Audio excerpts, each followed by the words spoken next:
The Catholics of Oz is brought to you by the Star Quest Production Network and is made possible by our many generous patrons. If you'd like to support the podcast, please visit sqpn.com/give. You're listening to episode 70 of The Catholics of Oz.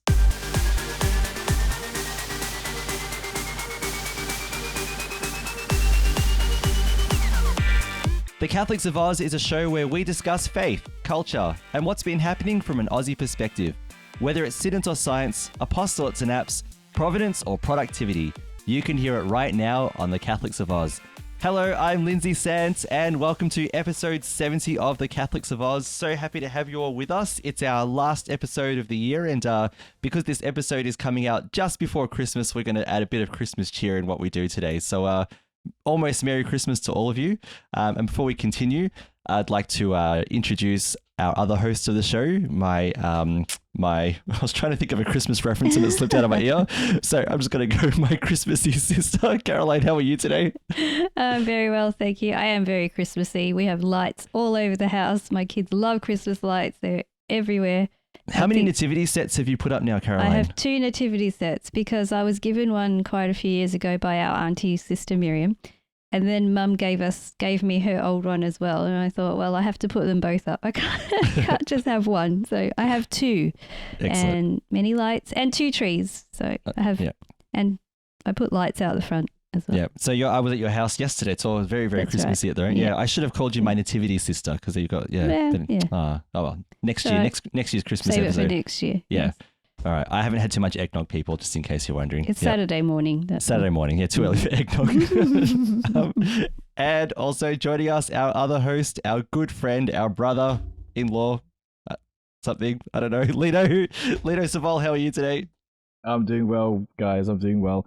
Yes, I can't believe Christmas is coming to us 2 weeks. For us in Australia. Yeah, well, it's at this for time everyone. of recording, I'm apologizing for and everyone. around the world. Around the world, it's about 2 weeks. Yeah, no, pretty much it's not timey wimey. Yeah, exactly. Yeah, I get confused, especially when we time zones, blah blah blah, and people go Happy New Year. Where you are? Oh, this one. Happy New Year. What? Where are you? Oh, you're somewhere else. You know what I mean? It's all different time zones, but it's been great. This year has been very interesting.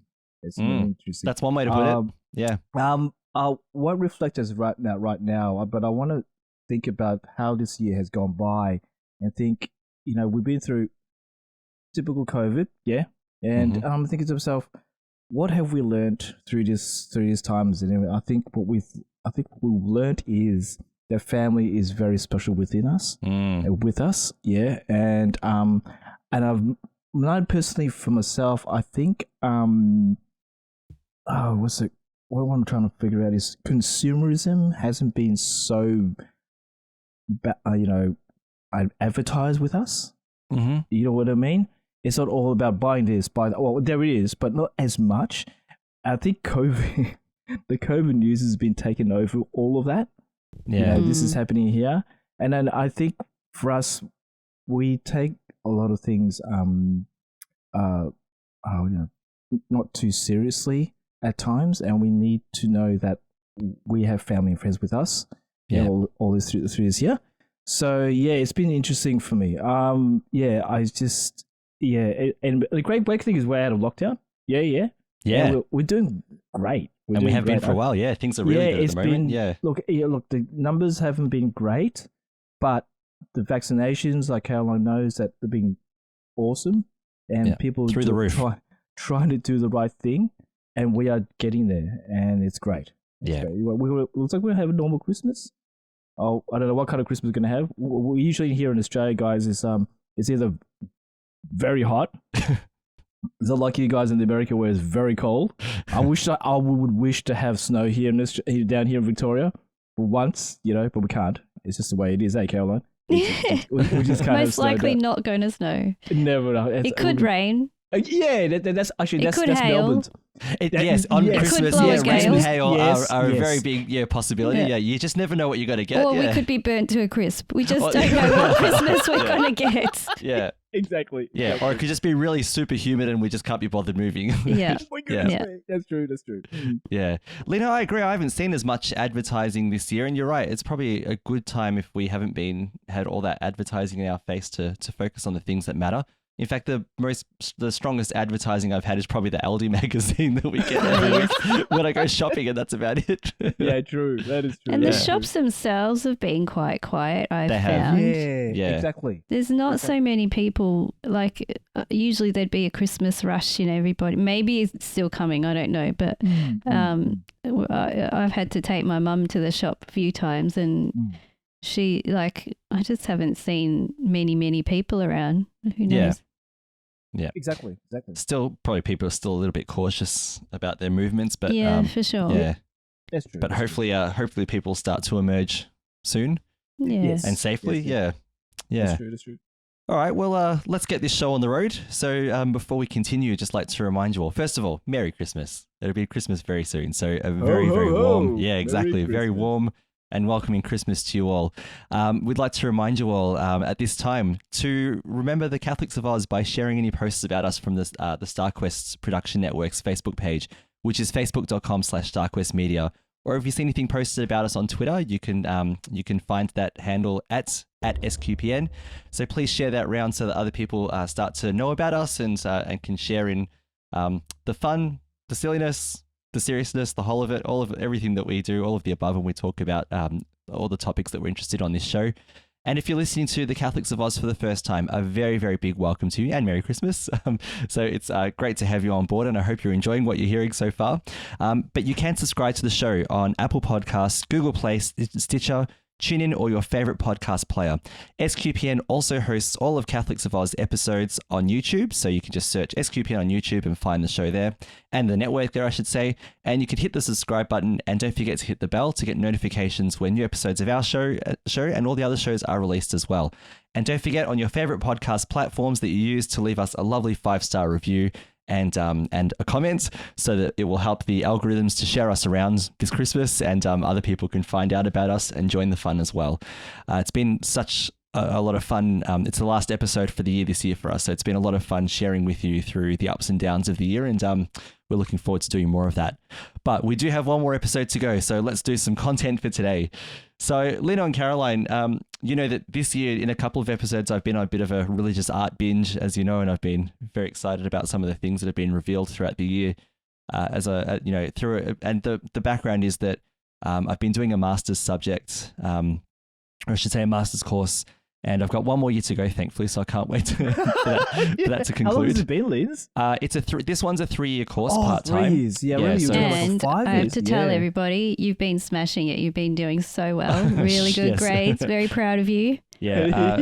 So I'll put it out there. So if you look at my progress through all of my studies of theology, so I did a Bachelor of Theology, and it took me 11 years. That's the one, yeah. So that was the first part. So yeah, man. if you look at my grades, it was passes in the beginning and credits, and the highest I got in that bachelor's degree was distinction. So I got a couple of HD essays here and there, but never a high distinction. And in this course so far, thanks be to God, this year I've managed to get my first 2 high distinctions for subjects, and I'm really grateful for that. And I have to shout out, I've got 2 colleagues that I'm studying with, and if I was doing this alone, I don't know if I would have actually continued the course, because it's a lot of hard work. So it's a shout out to my 2 colleagues, Simon and Shane, who are studying with me, and we've just got each other through. And also, Caroline, you have to have a shout out as well, because I send Caroline all of my essays, everything I write, and I've asked her to proofread, because sometimes I read them, I just don't know if it's good or not. I'm just like, does it make sense to someone else who isn't me? So so Caroline, thank you for that too, because it's meant a lot that you've had a bit of read of my work and just told me what's good and what doesn't make sense as well. It's my pleasure. I've been learning along with you, so I've really been enjoying a lot of things I didn't know, a lot of aspects of our faith that I've learned now because of you, and awesome. New perspectives. So I love it. Yeah. It's a pleasure for me. Spreading the joy. Yeah. Yes. Wow. But thanks be to God for those results. And Caroline, how dare you shout out all this? Embarrassing you. You deserve it. You work so hard. You deserve it. Thank you. Unbiased comment from a sister, is it, Lindsay? Yeah, I know. Yeah, and we recorded it too. Wow. Yeah, I've got proof now that she's nice. You do now. You do. Yeah. Okay. I think we joked about you roasting me last episode at the end. So this is a very nice Christmas is coming, as you can tell. Like things. Yeah, this is a kind of different kind of roasting, isn't it? Yeah. Yeah.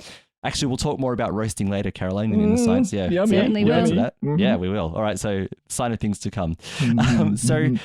Today I wanted to, because Christmas is, so again, it'll be a couple of days until Christmas when this episode comes out. And all of you who are listening, I don't know what your lives are like. I don't know if you're very busy in the lead up to Christmas with whatever it might be. I don't know if you're stressed and worried, if you're happy and relaxed, wherever you might be, if you're looking for a spiritual kick, whatever it might be. I wanted to offer today some meditation through artwork. Now, we did an episode on artworks earlier in the year, and I understand the challenges of doing an audio podcast while talking about some visual mediums in art. So I'm going to talk about these artworks, and Caroline and Lynn, I'm going to ask you what you notice in these different artworks as well. And these are all based around Christmas and deepening our understanding and our appreciation of Christmas, our appreciation and awe for what God has actually done for us, and ultimately deepening our relationship with God through. I believe that every experience of Christmas should be unique. In some kind of way. There should be something that we get out of it. So if this is that thing that helps you to get something out of it, then I offer this to all of you who are listening, and obviously Caroline and Lino to you as well, as it has done for me. So the artworks are all from an artist called Mike Moyers, who I discovered recently, and I love what he's trying to do. So very briefly, Mike Moyers is an American artist who focuses on impressionist kind of art and also abstract as well. And he's a person of deep spirituality. So I've got a video that's 4 minutes long that describes his motivation for his art, and that will be in the show notes. So if anyone would like to watch that video later on and see it. But he basically says that art for him is communion with the soul. So art reaches in and allows for theological reflection. And he says that he's a theological impressionist. And he's been trying to capture moments in scripture, but also he says the moments that aren't recorded in scripture as well that add and enhance. And artists do this. So for example, there's another artwork, which I'm not going to go through today, and it's about the Annunciation, and it's Mary sitting on her bed after the angel has left and contemplating what's just happened. So I love those kind of artworks that give us a bit more of a spiritual reflection on the events, those important events and feast days that we celebrate, and also the way that artwork, I guess, gives us opportunities to deepen our faith as a result. So Mike Moyers, he's done a lot of artwork, and I'm obviously not going to go through all of it, but I'm going to go through 3 different pieces today. And there are links to these pieces in our show notes. So if you'd like to look at them later on, so if you're driving, obviously don't take your phone out and start Googling. That's dangerous. All right. Yeah. If you're at home, if you're listening on your phone, and if you want to look at the links while you're on your phone while we talk about them, you're welcome to do that. And if you have any impressions of this art, share it with us as well, because we'd love to hear it. So Lino and Caroline, the first one I'd like to share with you, if you guys want to go to your links, is called The Annunciation by Mike Moyers. So this is the one with Mary and the angel, and you can see 3 pots there. Can you see that artwork in front of you? Yes, we do. Yeah. So what do you notice? What sticks out to either of you as features that just pop out that you notice first? Well, I like the angel. It's kind of like painted into into the painting itself, and Mary's just going about her business with her pot there, and she's like, well, there's no expression on the face, but, I guess you can just input what you're feeling there, maybe. And it's like she's kind of standing there going, what's happening? I was about to say. There's an angel in my house. Yes. I mean, it would be quite a shocking experience, I think, but it's so beautiful and gentle as well. It's to me, it shows the humility of the pots on the ground, just the humble surroundings, and then this angel of God coming and is about to give her the message. Yeah, those are my impressions. Yeah. Beautiful. Yeah, Lino, how about yourself? Anything else that stands out to you? Well, first thing is the angels. Well, very, very bright. Well, most angels are very bright. Thank goodness I haven't come across an angel. If I do, I'm in trouble. But you know what I mean. But it's just like it's just boom, light coming at Mary. Mary's going, okay. Hello, how are you? Yeah. She's holding the pot. How's your day been? Well, you know, and the angel's giving her the like Caroline the message and saying you're gonna be the mother of Jesus Christ, who's gonna change the world in many ways. You know what I mean? And look, but I'm not a was it artist connoisseur? Neither am I, Lino. Neither am I. Yeah, that's the great part about this. Yeah. Yeah, I'm just looking at the colors and everything. Oh, this is so embarrassing. I'm slightly colorblind. Yeah. So Yes, yeah. please forgive me for know what the colors are. All good. All good. But I do know that it's more the brightness, of course, Caroline, and you guys, it's inside, yeah? Yeah. And to me, that's the inner light, and not only for the angel, but within the inner light, for the angel, but within ourselves, it can be like that too. Yeah, yeah. Whenever, you know, and also we can, within our inner light, we can express it to other people if we can, and especially through Christmas. Yeah. And yeah, that's what I see, and it's amazing. And also, I think we're off camera. We'll keep we do this all the time, guys. Who's listening? We have a chat and everything, and we tend to think, oh no, we should put this in a podcast. But we were thinking about the oil, if it's oil or yeah, what was the other one, Caroline? Yeah, acrylic painting. Acrylic. I'm not sure what he paints with, but it could be either. Yeah. It looks awesome. I look at the brush strokes of how he's doing it, and I'm thinking, wow, how's he doing that? And yeah, it's so good. It's so good. Yeah, and his brushstrokes are always prominent in his art. You can see the strokes clearly. So exactly. You've both picked out some key foundational features, and so some of what I say is what the artist has said, and some of what I say is going to be a stretch, because we can interpret art how we want as long as it's legitimate. So here's what we can take out of it. So first of all, the pots that you see there's those two pots that are sitting on the ground there. They are so the artist said this represents the law and the prophets. So basically the Old Testament, the totality of the Old Testament. So the laws through Moses, and also everything that was taught through the prophets. But Mary is holding a pot as well. So why is there a third one? Well, because Jesus, who she's going to be the mother of, is the fulfillment of the law and the prophets. And it's very interesting to me, at least, that she's holding the pot sort of above her womb. So she's not pregnant yet, but it gives the impression of a pregnancy. So this one who's going to be born is going to be the completion of the law and the prophets. So I find that quite amazing. Yeah.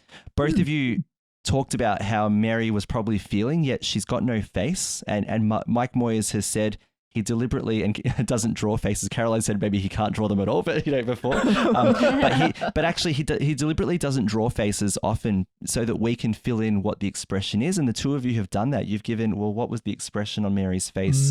What was she feeling? So I like the idea of that blank slate for us to feel that. Now this is just my interpretation, okay, this next bit. There are two themes that come across these artworks that I'm going to go through today. One is interruption, and the other one is the light of Christ. So the interruption is the idea that, yes, Mary looks ordinary, and Caroline, you talked about the humble setting there in the image as well. And whatever she was doing, like she's got a pot, so she was clearly doing something before the angel, 10 seconds before the angel appeared to her. And so this is God interrupting our lives. So interrupting the ordinary and the mundane to say there's more. There's more for you to do. There's more for us to do. So there's this interrupting the complacency of our lives, the mundaneness of our lives, the normal, and calling us again to be more to do more than normal where we can. So that's the first thing I see, is that interruption. It's also interesting that the shape of the light is round, if that kind of makes sense. Yeah, I can see that. Yeah. And I'm thinking, is this almost like the womb of Mary in a sense, representation about to be enlightened with the light of Christ? Because in Mike Moyers' artwork, all of the godly figures, they emanate light. So the light of, the light of Christ. And at Christmas Mass, that one of the last prayers or blessings that the priest gives is about how Christ came to dispel the light. So to dispel the darkness of our lives with his light. And so there's all of this theme of light coming into the world to dispel darkness. And that's what I see in this first image. So again, keep those themes of light and of interruption as we continue on. So I'm going to get you to open the second one now. And this one is called the Light of Christ, I think it was, from memory. So this is the very abstract looking one. Can you guys see that? Yeah. Yeah. Yep. So again, Caroline, Lino, what are some features from this artwork that pop out to you? What do you notice most obviously? This one, so it's a blue background and you've got like a striking painted, I guess, cross in the middle. Sure, which is yep. mostly white, and then it kind of fades out into to me, it looks like the colours of fire, maybe. Wow, yeah. So it's quite a powerful image. I think there's an obvious cross image, and I guess it's just up to whoever's looking at it to see how this cross makes you feel. So like there's the center and then there's like the light spreading out, but there's like a powerful light. So it's white in the middle and then extremely powerful on the edges and spreading out. And to me, it's like power and love and but it's strong, powerful, but then gentle as well. Beautiful. You know? Yeah. Exactly. Wow. Yeah. Lino, a couple of quick thoughts. I should point out before you do that, I should point out to those who are listening, this is a very abstract artwork. There's no clear, this isn't a literal painting like the one that I just spoke about before. So yeah, Lino, any features that pop out to you very quickly? When I first looked at it, I can see what it looks like as the bottom part, guys, looks like it's a pool. Oh yeah. So there's a pool in front of us, yeah? And then exactly after reflection, it's just like a what's it called? A cat? What's it called? I can't. A gap. It's a gap. Okay, it's a cliff. There's two cliffs on the other side, so there's a big pool and a cliff. And Caroline, that is spot on. I, of course, it looks like a cross. I didn't see that until you just said it.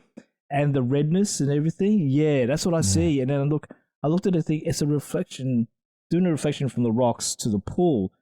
And then I thought to myself, wow, that pool looks very reflective and looks endless. It does look like a reflection on a body of water, doesn't it? Exactly, exactly. The bottom half, yeah. Exactly. Yeah, I'll provide a couple of quick things for you then. So look at the very bottom or the bottom half of the image, and can you see how the brush strokes create shapes almost like people's heads and shoulders? Oh wow! Does that like it's a crowd of people? Does that make sense? Yeah. Yeah, and then go to the very bottom of the image, and can you see how it's very dark? And then how that darkness extends up the left-hand side there. So again, this is like a snapshot. So imagine 10 seconds before this image was painted, it might have been very, very dark in this space where all of these people are. Yeah, so then if you look at, obviously at the top half of the image, there's this brilliant light which has just burst onto the scene, and it has lit up everything around it and is continuing to move out and light up. So you can see some of the people standing close to the front have already started feeling that light on their faces. They're already being enlightened. Lino, I agree with you. It looks like a gap, like something's broken through, like that blue background was something solid that's been shattered down the middle. Yes. And people are being invited to walk into it, to enter that light, if that makes sense. No. Yeah, cool. The other thing that I thought of as well is that you talked about the top half, how it's very clear and pronounced and colorful, and the reflection at the bottom is not as clear and pronounced and colorful. And so this reminds me of St. Paul saying that we see God only through a mirror darkly. The idea that we know of God, we can sense God, we understand God is present, but we don't fully know the mysteries of God except through Christ.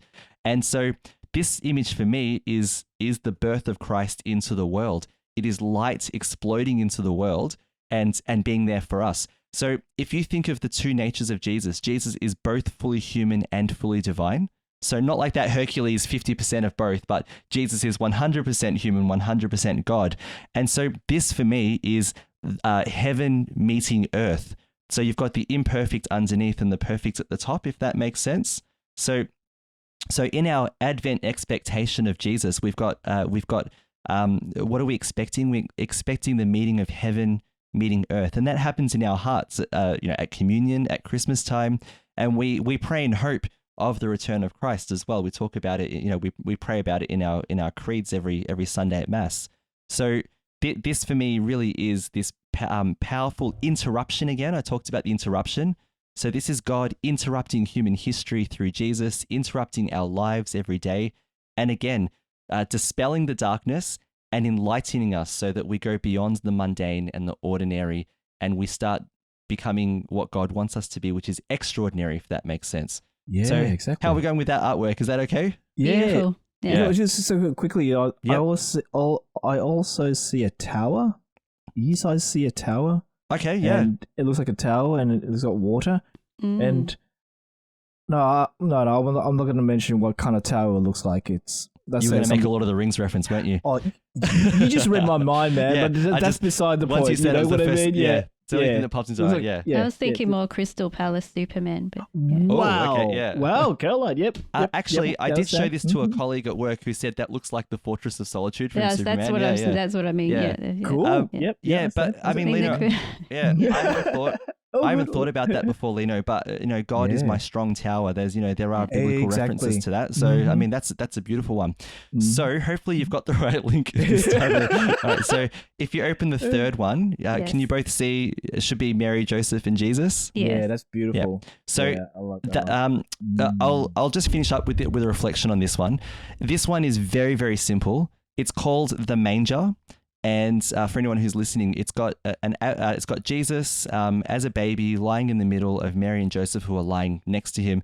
And I reckon most parents would be able to relate to this image. Mm-hmm. If you're probably lying in bed with with baby in the middle, waiting for baby to go to sleep so you can sleep yourself. It's a very human moment. The humanity is very strong in this one. But for me, it does two things. One is Jesus is lying in the middle of them. There's the interruption. So that what does the interruption look like? It looks like the Christ who was born humbly in a and laid in a manger. So it's not God coming with armies and thunder and terror, to scare us into whatever it is that God has planned for us, but it's God humbly and gently motivating us towards thinking there's more that I can do every day. I can go beyond just having accepting the mundane, being complacent about my faith, being complacent about my life. There's more that I can do. So there's the interruption, it's manifested in something that's very, very humble. And there it is for us. And again, Christ, the baby, is emanating lights. The edges of the artwork are dark. The light source is Jesus himself. There's no candles, there's nothing else. So it's very, very powerfully symbolic. And you can see that Mary's face and Joseph's face have picked up that light, and they're emanating it themselves now. The light is on them. And they've also become a source of light because of it. And this, again, is our Christian life. Christ is our light, and we are the reflections of that light for others to see as well. So there are three, beautiful artworks. There's so many more, and we don't have 5 hours of podcast to go through. But there are these are some beautiful artworks, very, very simple, but I think very, very powerful to share what the Christmas message is, in one sense, that Christ has come to dispel our human darkness and to give us light, and for us to now share that light with others as well in whatever way that we can. So, Caroline or Lino, any final thoughts about these artworks before we move on to the next segment? I just like how they are impressionists, and just with a simple stroke of the brush in a certain color can tell a huge story, and it just evokes so much emotion, and we can, like you've heard, all of us interpreting it in different ways, So I think they're really beautiful in that way. Yeah. Thank you, Lino. Anything from you? Any ideas? They look so beautiful, and thank you for the link to the website. Guys, because you look at it, and I'm looking at this like galleries of faith. Yes, all of them are sold. So I'm assuming that it's in American dollars, so you can actually buy the artwork, or he sells prints of his artworks, and digitally and download digital them. copies. Yes, it's that's so right. good. Yeah, they look so awesome, and $30. Wow, yeah, they look all they're worth it, whatever they are. They're beautiful. They are. They're so beautiful, guys. Yeah. He's got us all different ones on his website, but they look so good. Good. These three tell a much larger story that he's trying to share his faith with, and I'm grateful for Mike Moyers, listening to the Spirit and using his art to evangelize in such a beautiful way, because it really has hit me this Christmas, his artwork. And so I'm grateful to have this moment before Christmas to use his artwork as my main reflection this year. So I offer that to anyone who's listening as well. There's a link to his website, and there's a link to these artworks that I've spoken about and that we've reflected on as well. And if you view them and see anything else, what does your heart tell you? What does your faith tell you that God is trying to say to you through these artworks at this Christmas time? We would love to hear from you and share any reflections that you have in the new year as well. All right, so with that, it's time to move from artwork to things that we do on Christmas Day, Caroline. And one of the things, Caroline, that we do on Christmas Day involves a lot of food. And while we, you know, when you walk into Christmas lunch starving because you've had a small breakfast because you're trying to save yourself for lunch, and if some of you have Christmas dinner as well because you visit two families, there's going to be a lot of food on the day. One of the things, Caroline, that comes with this is the good old food coma, which I call the regret afterwards, where you can barely keep your eyes open. Christmas regret. Yes. So, Caroline, your science segment today, you're going to tell us about the science of the food coma. So, Caroline, over to you. Yes, food coma, and I have a few other things to talk about too that maybe you haven't thought about when you're having your Christmas meal. So let's get into it. Why do we feel sleepy after eating a Christmas lunch, especially when we're having a turkey? So it's quite common, so in the United States and other parts of the world, but in Australia we do have a turkey lunch as well, especially our mum loves to make a traditional turkey lunch. Some people like to have other meats, like there's a good old barbecue prawns and all the rest of it that we have, but a lot of us still go for the turkey. So one theory that often comes up in conversation is that we've heard, I think a lot of people have heard of the word tryptophan is found in turkey. But what's tryptophan? It's an amino acid found in quite high quantities in turkey. Can I say, I feel very tired just when you mention tryptophan. Yes. It makes me sleepy. So yes. Yeah, I'll try and be awake by the end of this segment. Okay. Okay. All right. So it can make you feel sleepy. The body doesn't make tryptophan itself. It's an amino acid. So it's amino acid that's found in the turkey. It isn't made by the body, and so we need to eat it in our food, and it's called an essential amino acid. And there are actually 9 other amino acids that the body doesn't make that we need to take in our food. Others you may have heard of: lysine, isoleucine, phenylalanine, and there's others, and they all have certain roles to play in the body.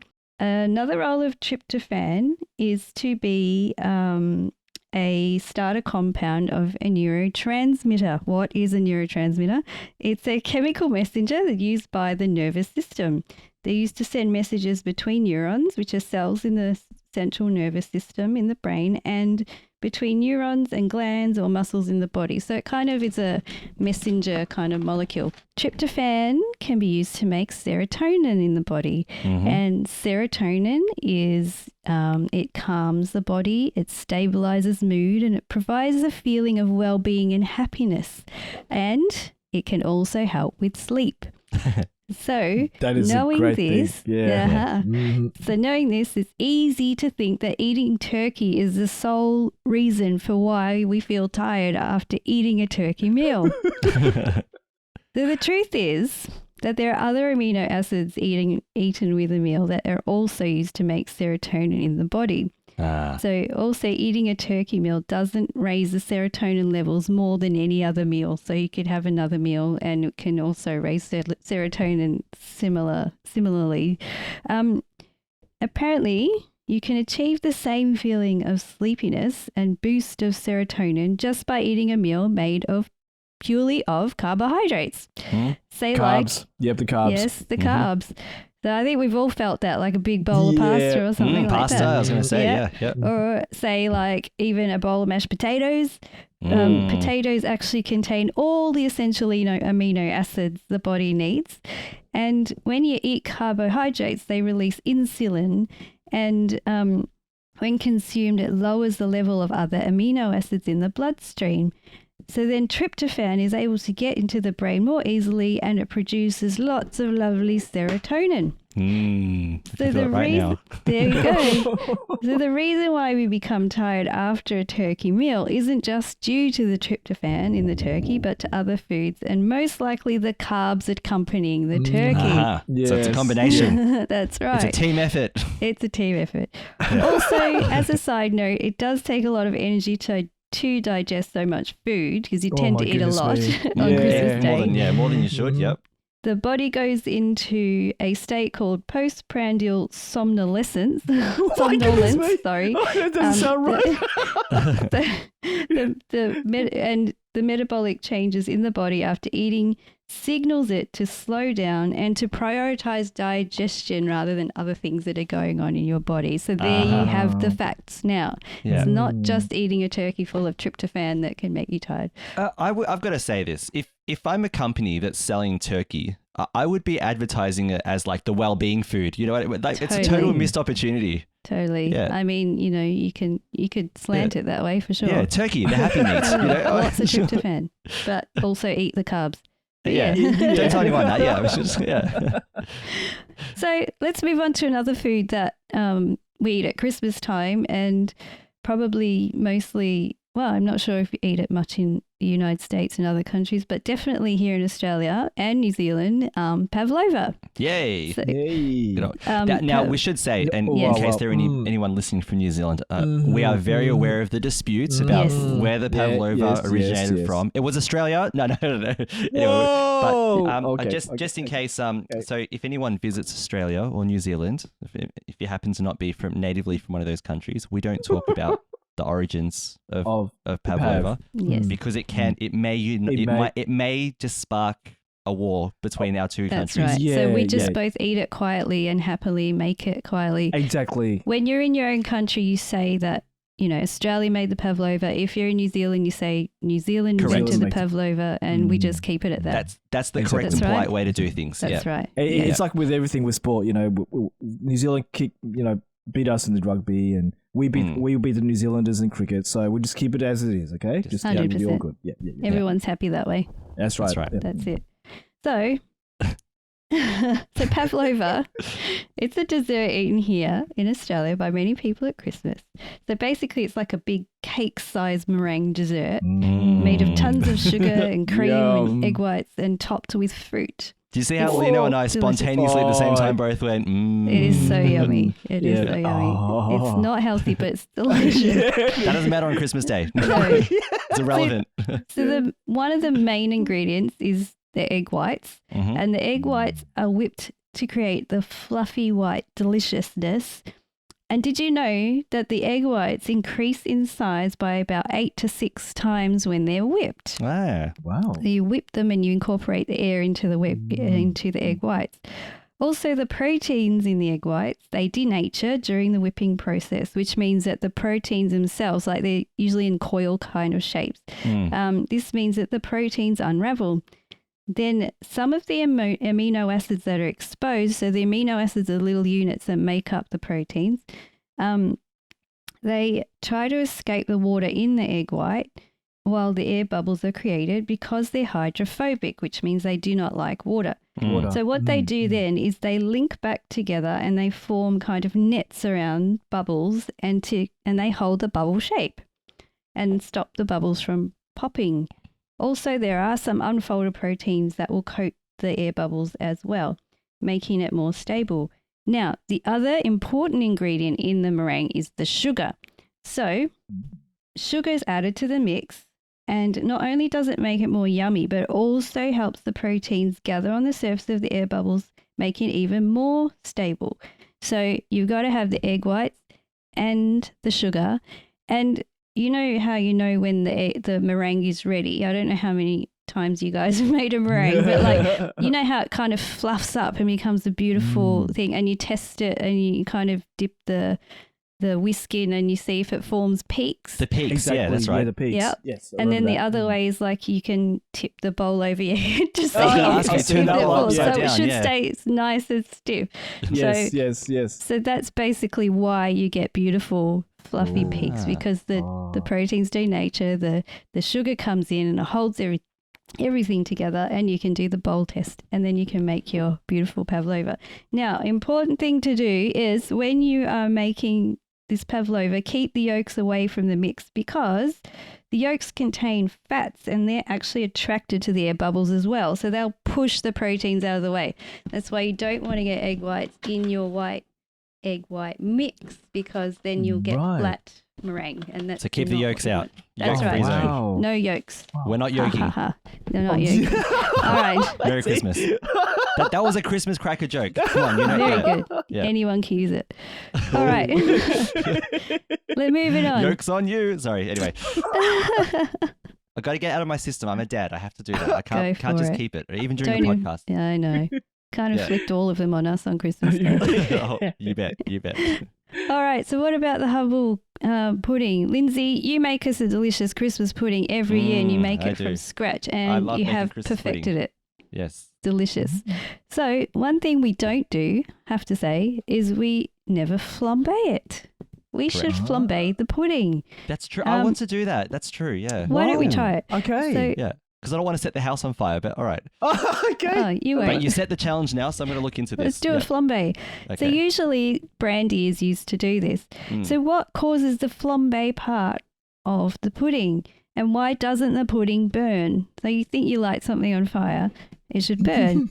Well, basically, ethanol is in the brandy, and that's the fuel for the Ethanol. fire. Wow. Yes, when the pudding is lit. The ethanol molecule also contains oxygen, causing it to burn with a clear, hot blue flame. And the brandy itself is over 50% water, and some of the heat from the fire is used to evaporate the water, which stops the pudding getting too hot and burning. So there you go. That's just a quick fact. Yeah. You know why I don't flambe it? Now I realize. Yeah. Uh-huh. So I use sherry as the alcohol. Yes. But, so because it's gluten free, so Isabel can Correct. have it. Yes. So I will have to see if there's a brandy that could be classed as Oh, gluten we could try it free. with a sherry. I wonder if that would work. It just makes a puddle instead. Yeah. It might need a very high concentration of alcohol. Yeah. That might Puddle be it. pudding. Very Yeah. strong. Look, even if you Mm. douse it in sherry, I don't think anyone's going to complain. What if you just spray ethanol on it? No, that sounds disgusting. That I don't think would taste that good. Anyway, Ugh. here's another few very quick facts for you. So, did you know that about 7,000 calories are consumed by each person on average on Christmas Day? That's how I roll. wow. Literally afterwards. The Wow. recommended Yeah, daily intake of calories for men is 2,500 and for women 2,000 calories. So just letting you know. So we don't. So we don't eat for 3 days afterwards. That's right. Yeah, it's true. Wow. Okay. Well. Another fact, if Santa was to eat a cookie at every house he visited on Christmas Eve in the United States, he would end up consuming about 3 billion calories. Whoa. Okay. Yes, Yeah. So that's why he takes a year off after Christmas, because he's got to recover. because he's got to digest and He slim down. probably ends Yes. up in ICU for a year and then That's does it all right. over again. Say, oh. Wow. Now, I credit this last one to Frankie, my son.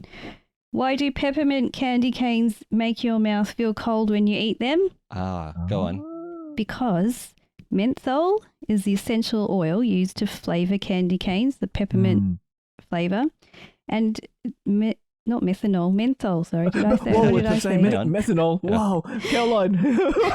Menthol in the candy canes is able to bind with the receptor protein TRPM8.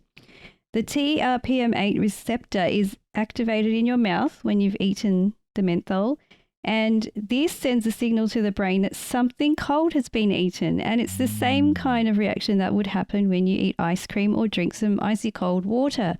So you're tricking your mouth basically to make it think that you've eaten something cold, because the same receptor for cold is is triggered when you're eating some menthol in your peppermint candy cane.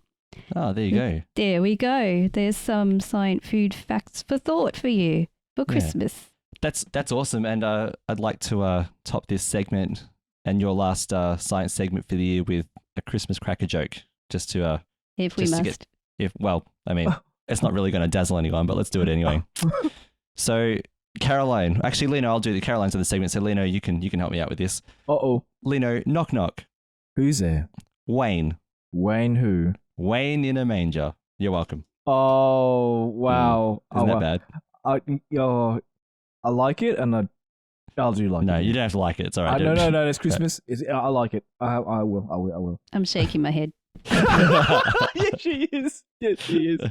Yeah. Wow, Caroline, that is like Master Chef science, man. Mm. Oh, that was awesome. Oh, Well, now you know wow. Now you can think about your food while you're eating it on Christmas Day. Oh, Yeah, I'd wow. rather not, to be honest. I just like What? that. Oh, Just I in guess- case you wanted to know. There you No, go. yeah, Yeah. cool. It'd be like putting food in your mouth going, oh, I must be up to about 4,000 calories now. And that's just lunch. I wonder how many more I'll have at dinner No time. one said it was bad. I'm just telling you the fact. Yeah. No, Actually, wow. it's actually also a well-known scientific fact that you don't put any weight on from Christmas meals as well. That's so right. you can go crazy. Yep. Yeah. Whoa. Awesome. Thanks for that, Caroline. And yeah, you've given us something to think about at Christmas lunch and Christmas dinner this year. Don't forget the potatoes, guys. Yeah, go for it. Got to have those carbs to unlock the unlock the serotonin. The or Totally. tryptophan to get in. Yeah. All right. Let's finish off the show just by talking about anything Christmassy related, but let's talk about maybe some Christmas movies. We did a show on this 2 years ago on our favorite Christmas movies, but any new movies, any movies that you are a definite must that you should be watching at this Christmas time, with your families and loved ones. Caroline, what have you got?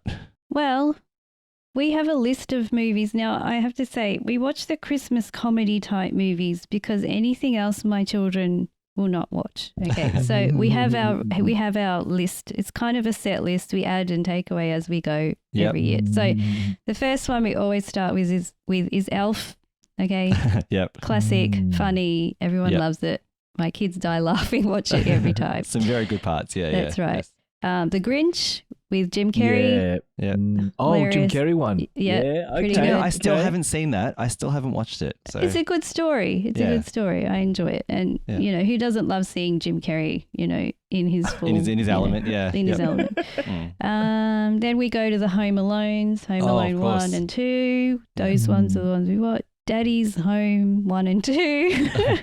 Haven't And seen then- those either. I haven't yeah. seen that one. No. Oh, Okay, they're I'm gonna funny. check 'em They out. I'm gonna check 'em out. have Mark Wahlberg and, of course, Will Ferrell in them as well. And some other yes. well-known Sorry, yeah, my bad. actors. I remember Yeah. them. Yep. Is Yeah. that kind of a buddy comedy, like because it's those two personalities, or? It's a bit like that. They're more like a brother-in-law comedy. Okay. It's pretty funny.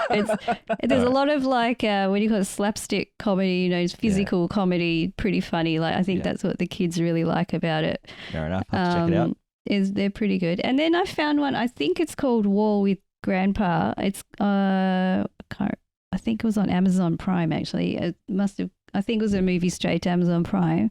And it stars what's his name? Robert De Niro. Robert De Niro. Yeah. Oh wow. He's good at playing like the grumpy old man type. Yes. He tends to type play a character. lot of them at times, doesn't Yes, he? What yeah. was it? Meet the parents. Oh, He yes, he that doing one. Well. Yes. did He that doesn't one. actually play that character. He just reads the lines and then he Yeah. comes across that way. Yeah. That's just his... But anyway, I think he's pretty natural at this. But Yeah. this one was funny. I Yeah. watched it with my son, and Frankie was dying. Like there's a lot of silly physical comedy in it as well. Okay. So Yeah. so no serious films from me, just the comedic films. I'll go and find some nice, meaningful ones for myself and watch them when I can. No, But- that's good. Yeah, That's good. there we go. Yeah. Lino, what do you think you'll be watching this Christmas?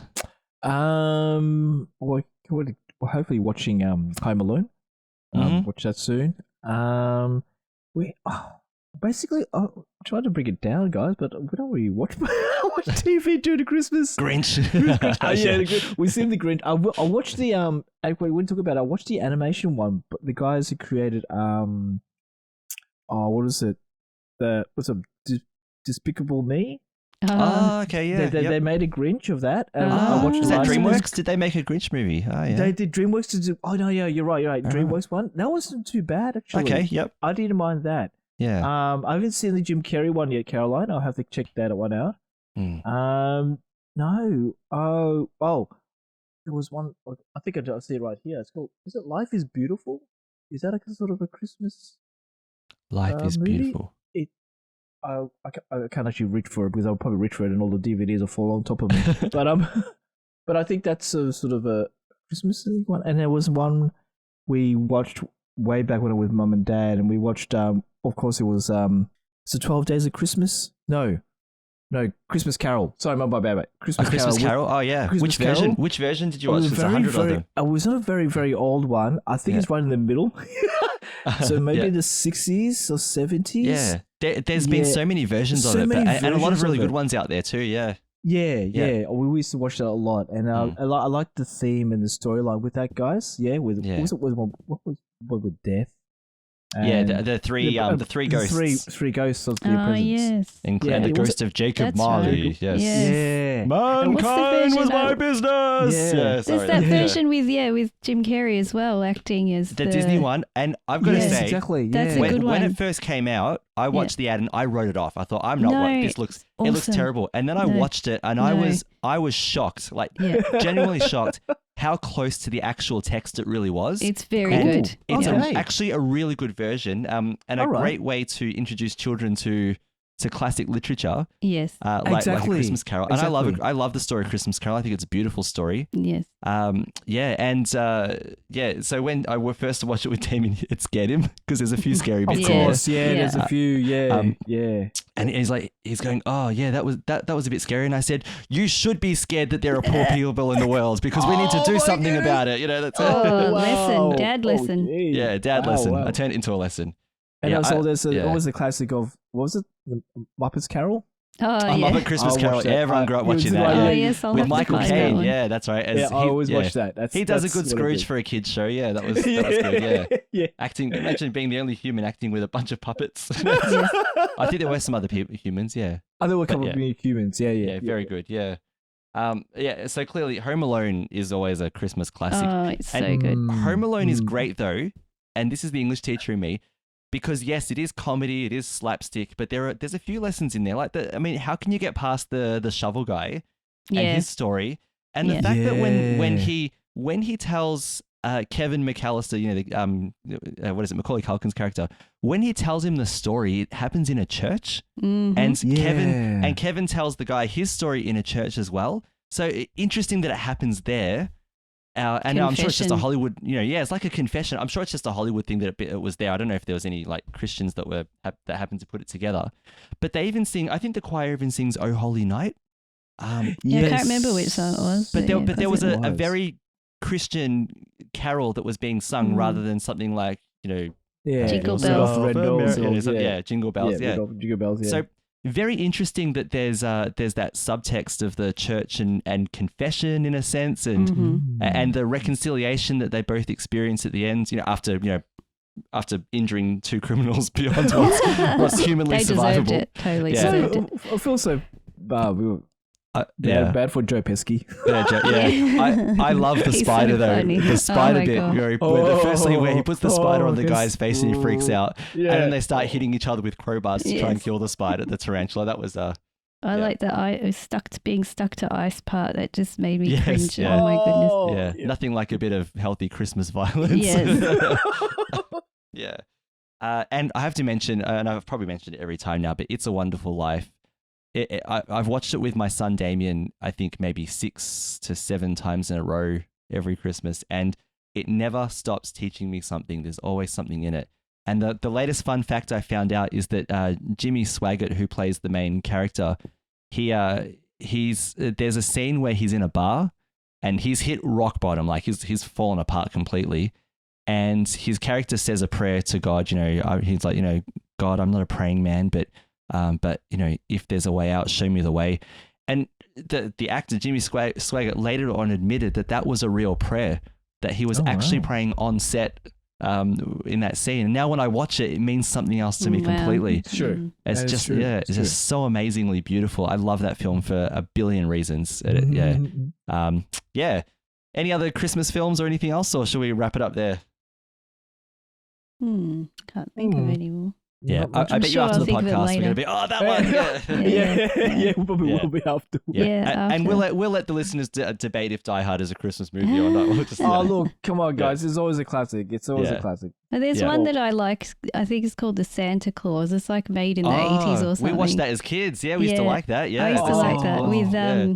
John no. Lithgow. Yes, he's Christmas fabulous too. bad guy. Wow. Tries to Yeah. make a competing Christmas. Yeah. Yeah. It's a bit Yes, cheesy, yes. but it's good. Oh, so cheesy. So Yeah. cheesy. Totally yeah, but we loved cheesy, it. but I love it. For, Yeah, you know, as for kids, Christmas. it was a good Christmas adventure film. Yeah. Yeah. Exactly. Yeah. Exactly. You know, I haven't watched Miracle on 34th Street, and everyone keeps telling me to see it, and I still haven't. Yeah. Oh, I think There was that's a one I remake have and an seen, but a original. long time ago. Yeah, I haven't seen it yet, so I may get around to that one day. Hmm. This is the one where about the girl who meets a guy who thinks he's Santa, Oh, yeah. and there's I the believe whole so. is he or isn't he thing going on throughout. Yeah, Yeah. but I yeah, think I so. may watch it. Yeah. Cool. And then cool. there's all the Hallmark ones. Yes, Ugh. yes. When you say Hallmark, I feel like I've just eaten 10 kilos of Christmas turkey. There's the tryptophan. Yeah, Hallmark is just tryptophan, isn't it? Yes, it is. Yes, it is. Yeah, I'm sure there's one or two good ones. I just haven't seen them yet, but I'm sure they're there. Yeah. Oh, one thing I do want to do in terms of audiobooks, people have spoken about, and I've never got around to it, and maybe I'll do it this year. Patrick Stewart narrates A Christmas Carol. Oh, and gotta it's hear that all one. audible. He'll do a great Yeah. job. And I actually want to hear that, but I'd love it if he started by saying, you know, I'm going to read you A Christmas Carol, make it so, or something like that. That'd be Yeah. great. Start of it. Oh, Yeah. my goodness.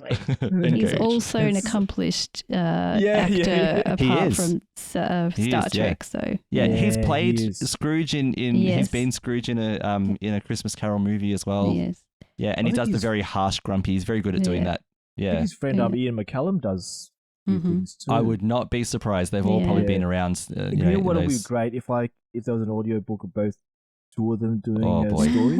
Oh, Christmas boy. story. Oh, Yeah. OMG, guys. Get I those would classic definitely- actors. Yeah, that would be They'll something. be so great. Get Judi It'll be so Dench in great. there and a few other, British actors who have just been, it would be great. Oh, mate. Yeah. Wow. That'd be awesome. Yeah, there's our dream. Yeah. All right. Well, let's wrap it up there. So first of all, thank you so much to all of you for joining us for episode 70, our last episode of the year of Catholics of Oz.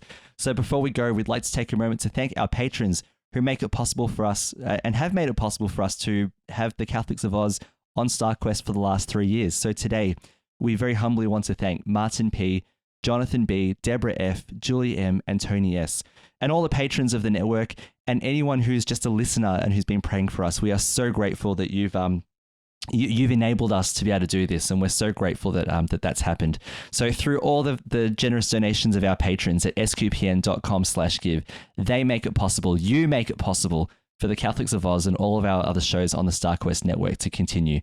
So if you'd like to be a patron, you can do that by visiting sqpn.com/give. Also, we'd love to know your thoughts about our topics today, silly as some of them might have been.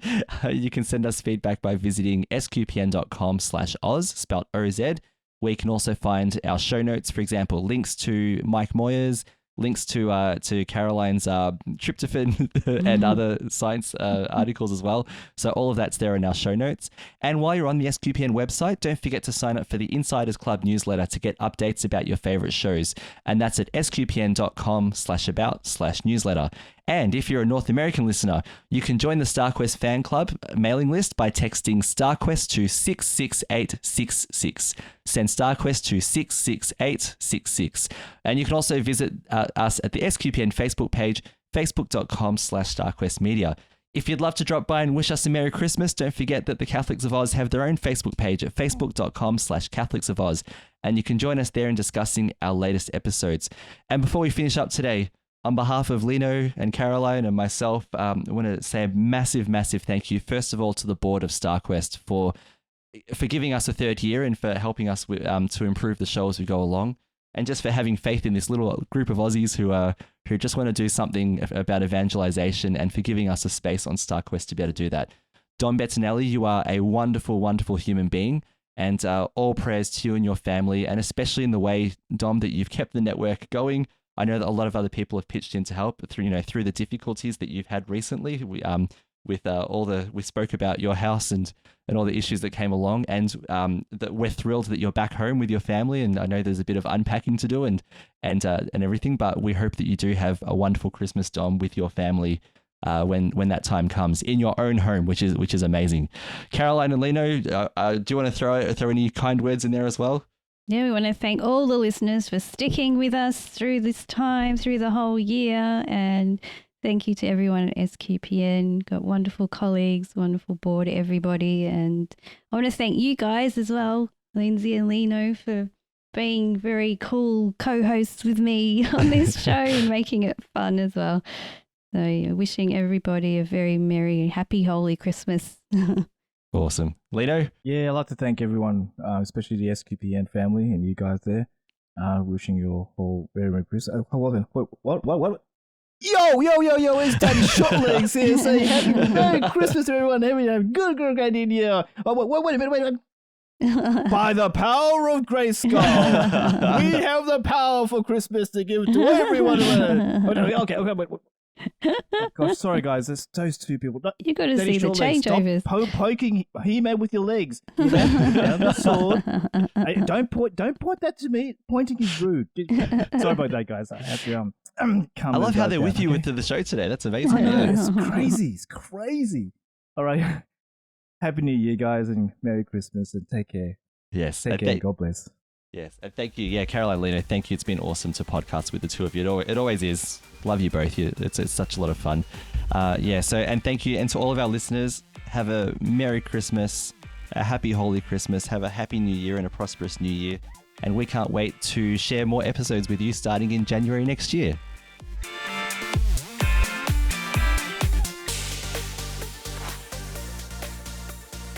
Hi everyone, this is Dom Bettinelli, CEO of StarQuest, with a special message as we approach the Christmas season. This past year, the StarQuest Network has continued to expand our mission of exploring the intersection of faith and pop culture through our many entertaining and informative programs. Now we need your generous financial support to reach new audiences with more of the life-changing and uplifting programming we've been creating for more than a decade. That's why it's very important that we hear from you this Advent and Christmas, the time when nonprofits receive most of their support for the year. If you are already a supporter of StarQuest, we thank you and ask you to prayerfully consider increasing your support at this time. If you're not yet a supporter, please become one now. Every gift counts. Could you give $15 or even just $10 per month? Whatever level of support you can offer, please show your support for SQPN this Christmas. And remember that your gifts may be tax deductible. Just go to sqpn.com/give. That's sqpn.com/give. May God bless you this Advent,